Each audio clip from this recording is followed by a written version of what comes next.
Presiden Prabowo Subianto memanggil para petinggi partai politik dan pimpinan lembaga tinggi ke istana kemarin.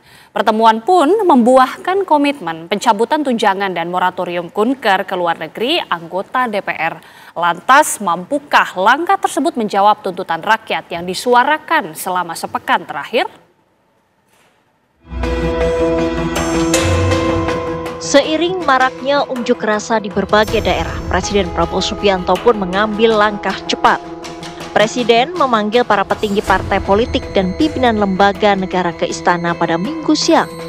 Hasilnya, DPR akan mencabut tunjangan yang selama ini disuarakan rakyat hingga moratorium kunjungan ke luar negeri para anggota dewan. Para pimpinan DPR menyampaikan akan dilakukan pencabutan beberapa kebijakan DPR RI, termasuk besaran tunjangan anggota DPR dan juga moratorium kunjungan kerja ke luar negeri.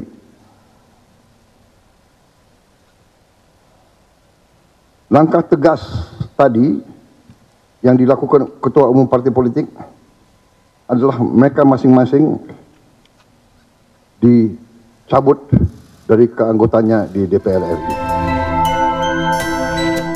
Presiden juga meminta masyarakat untuk percaya pada pemerintahan saat ini yang berkomitmen untuk memperjuangkan kepentingan rakyat.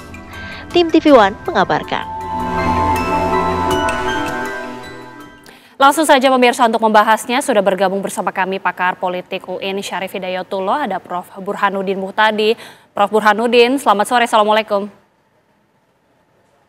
Sore, waalaikumsalam, Agita.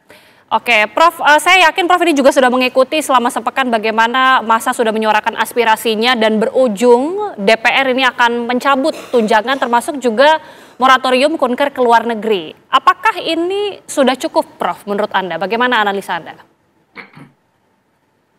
Secara sementara cukup lumayan keputusan yang diambil oleh Presiden Prabowo dengan para petinggi parpol, Agita. Ini penting untuk memadamkan kemarahan publik yang muncul beberapa hari terakhir, tetapi menurut saya masih diperlukan satu langkah lebih lanjut, terutama ketidakpuasan dari sisi kondisi ekonomi yang merupakan akar dari kemarahan publik belakangan. Jadi kalau boleh saya ceritakan, kita lihat belakangan ekonomi kita sedang tidak baik-baik saja. Daya beli masyarakat melemah, harga beras naik, ya. Kemudian juga sektor informal marak di mana-mana. Total ada 60 juta warga yang 7 juta diantaranya pengangguran, 20 juta bekerja tanpa bayaran karena mereka membantu keluarga, plus 31 juta mereka yang kita kelompokkan sebagai gig workers, ya. Jadi mereka yang bekerja di sektor informal tanpa jaminan pekerjaan yang memadai. Ini jumlah yang sangat besar, yang ketika ada kebijakan efisiensi, termasuk mengurangi transfer ke daerah, kurang lebih sekitar 24,7% sampai 30%, itu dampaknya di bawah kurang lebih 125 pemerintah kabupaten kota, itu kemudian menaikkan pajak. Jadi ini yang menjadi akar masalah, meskipun tentu saja kita apresiasi keputusan Presiden dan para petinggi parpol, karena tadi ketika masyarakat sedang tertekan secara ekonomi, tiba-tiba elit DPR itu menaikkan tunjangan secara membabi buta kepada para anggotanya. Jadi dianggap kurang sensitif. Ketika masyarakat sedang tertekan secara ekonomi, ada banyak privilege yang dinikmati oleh anggota DPR. Di saat yang sama, beberapa oknum politisi DPR itu mengumbar ini satu pernyataan yang menurut saya tidak wise, ya, yang kemudian menimbulkan kemarahan publik. Jadi satu sisi ini langkah awal yang positif dari Presiden Prabowo, semoga dilanjutkan dengan mengadres isu-isu yang tadi saya sebut, yang menurut saya akar supaya tidak menjadi bom waktu di kemudian hari. Nantikan itu tentunya Prof. Tapi berbicara mengenai tadi yang disebutkan akan ada pencabutan tunjangan kemudian juga moratorium Kunker. Menurut Prof ini seperti apa atau dalam bentuk seperti apa elit-elit ini akan menunjukkan janji pencabutan tunjangan hingga akhirnya publik ini bisa betul-betul melihat ini secara transparan?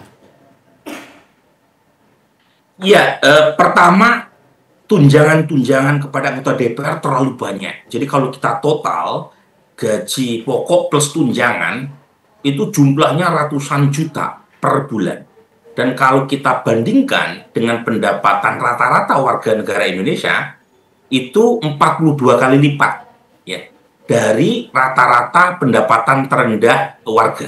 Nah ini terlalu besar ya. Kalau kita bandingkan dengan banyak negara di dunia, itu umumnya antara 5 sampai 10 kali lipat gaji yang diperoleh oleh anggota DPR mereka dibanding pendapatan warganya. Kita 42 kali lipat lebih gede.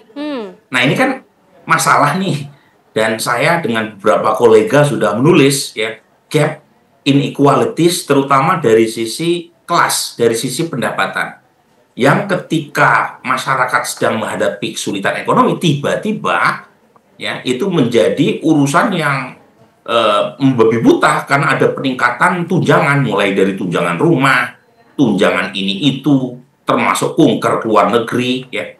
Ini yang menurut saya harus segera diwujudkan dan kemarin kan kebetulan Presiden juga memanggil Ketua DPR, Ketua MPR ya. Jadi langsung bertemu bagaimana proses pemotongan tunjangannya supaya lebih berkeadilan di mata publik dan jangan flexing, jangan mengeluarkan pernyataan yang tidak sensitif di mata publik di saat-saat ekonomi sulit seperti sekarang, dan moratorium kunker luar negeri karena terus terang masyarakat nggak melihat keuntungan atau benefit dari kunjungan ke luar negeri kecuali ya menghambur-hamburkan anggaran. Ini yang diprotes sama warga kan itu kira-kira ya kita ya. Baik. Jadi di saat masyarakat sulit tiba-tiba elit mereka menampakkan ketidaksensitifan terutama benefit yang makin kencang di saat ekonomi sedang tidak begitu kondusif. Tadi kita juga menyimak tentunya atau kemarin menyimak ya bagaimana Presiden juga memanggil para pimpinan partai politik termasuk juga akhirnya kemudian partai politik ini menonaktifkan sejumlah kader-kader dari partai di DPR yang dinilai ini juga memicu salah bicara, Prof. Tadi Prof juga sudah mengungkapkan jangan mengeluarkan pernyataan yang sensitif, terutama para anggota DPR ini. Sudah tepatkah langkah dari parpol ini menonaktifkan para anggota DPR tersebut? Ya ini langkah yang tepat. Pertama kita tahu para pemicu statement-statement itu kan begitu gencar dan tanpa perasaan ya, mengeluarkan pernyataan yang justru malah mengobarkan semacam kemuakan publik ya. Jadi saya setuju dengan penonaktifan elit partai yang dianggap menjadi pemicu munculnya gerakan-gerakan dari masyarakat ya. Meskipun tentu saja ada beberapa kritik ya, karena nonaktif tidak dikenal dalam literatur tatib ya di dalam yang dikenal ya PAW. Tapi lagi-lagi sebagai sebuah gesture dan sinyal dari para ketua umum partai yang melihat beberapa elit partainya dianggap kurang sensitif, menonaktifkan mereka di saat seperti sekarang, itu satu bentuk perwujudan bahwa ketua umum partai itu mendengar kegelisahan publik ya. Jadi ini satu sinyal yang positif yang menurut saya perlu di follow up, bukan sekedar tidak mengeluarkan pernyataan yang tidak sensitif, tetapi juga tadi bersama-sama institusi DPR melihat mana variabel yang dianggap bisa menimbulkan kegelisahan publik secara lebih mendasar.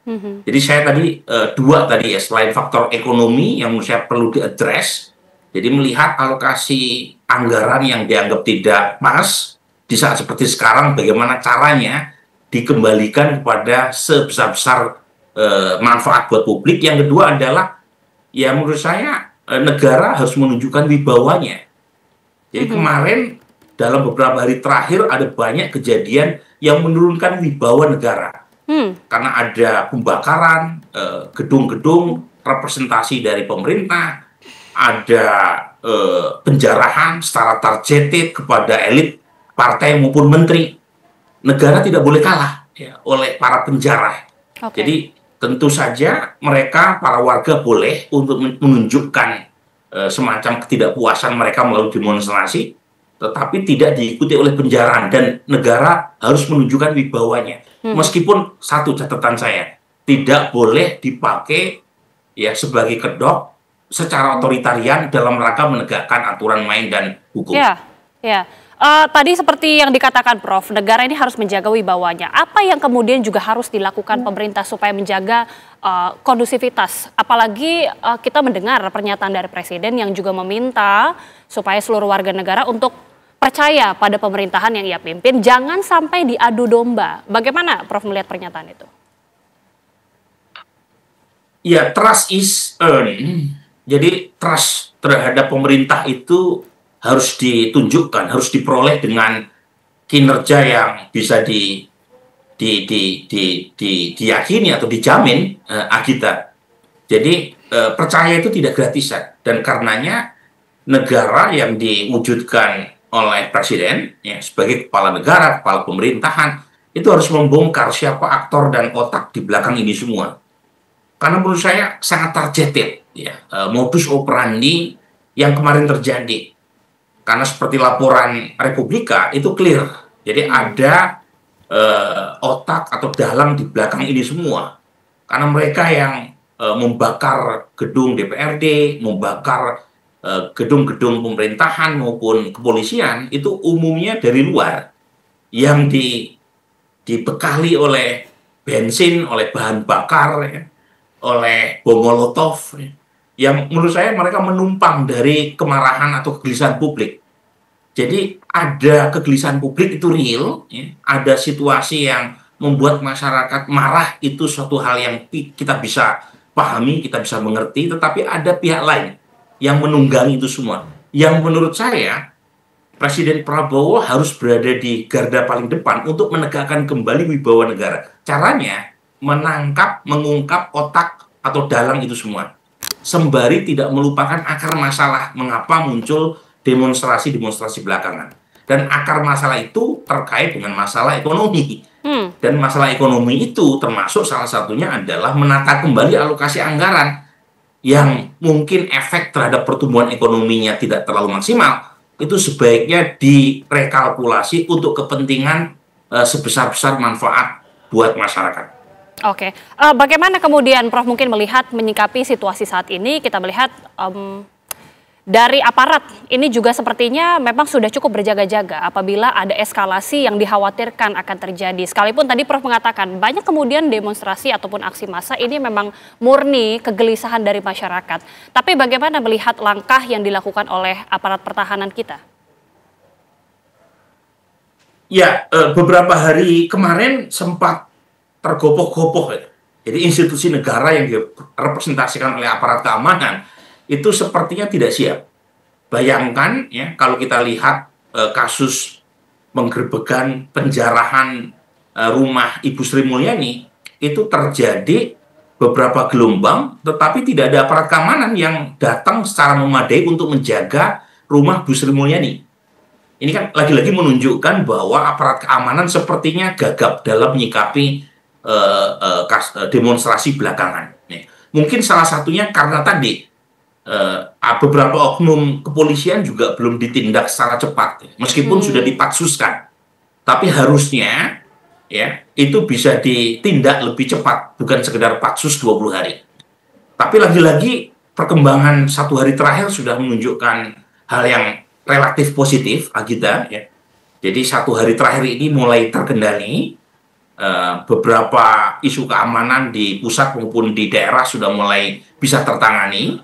Tetapi pesan saya, dan saya kira ini pesan banyak orang, satu, jangan sampai ya wibawa negara ditegakkan dengan cara-cara yang justru malah melanggar kebebasan sipil.